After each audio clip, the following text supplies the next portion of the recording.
The biggest part was being on Iwo Jima. I got there a couple of days after the flag was raised.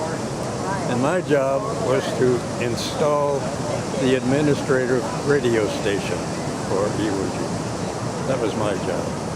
I was a radar officer and a radio officer. I've lived a happy life, except when I was on Iwo Jima. That was not a happy time, but, well, mostly dead bodies lying around. And they used to haul them in on jeeps with a platform built overhead, bring them into the cemetery. That's the thing that was terrible. We had 20,000 casualties. Japanese didn't have that many because there weren't that many of them there. Not many of the Japanese left that island alive.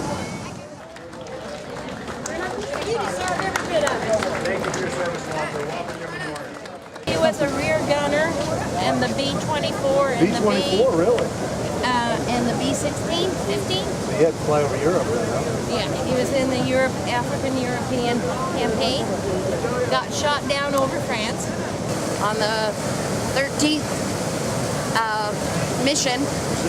He was in the hospital, and they put a bar in his leg, and he was recouping at the very last of the war.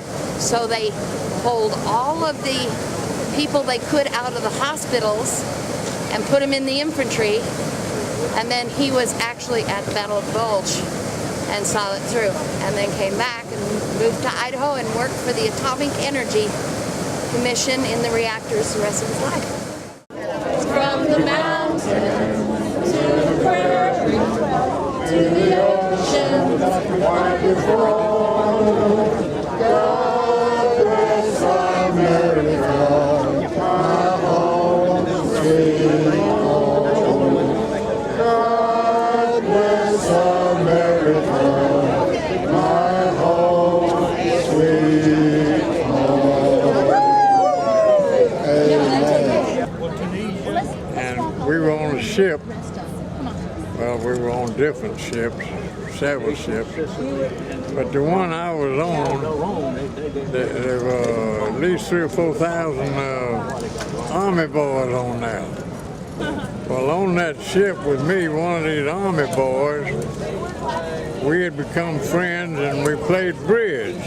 And every day he would get sick, just sitting there, you know, and just the movement of that ship made it, he'd get up and have to run over to the side and throw up. Well, we finally hit the beach, dropped the ramp, all three boats side by side, all three trucks pulled off, the Army boys went off with them.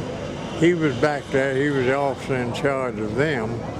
He jumped down in the boat, and I did too, walked out to the end of the ramp to tell him goodbye, wish him good luck. It was still dark. And right at that moment, we looked up, and here came 4 German planes right down the beach, straight them. They had the guns wide open. Well, that wing spread is about 90 feet, 90 some odd feet. You could see fire coming out of one end of the wing to the other. We went down together, and boom, boom, boom, boom, they were gone.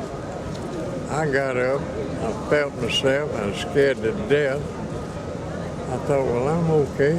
I haven't been hit. He didn't get up. He was killed. And we went down holding hands, you see. Tell him how long you practiced law, Daddy. I practiced law 70 years.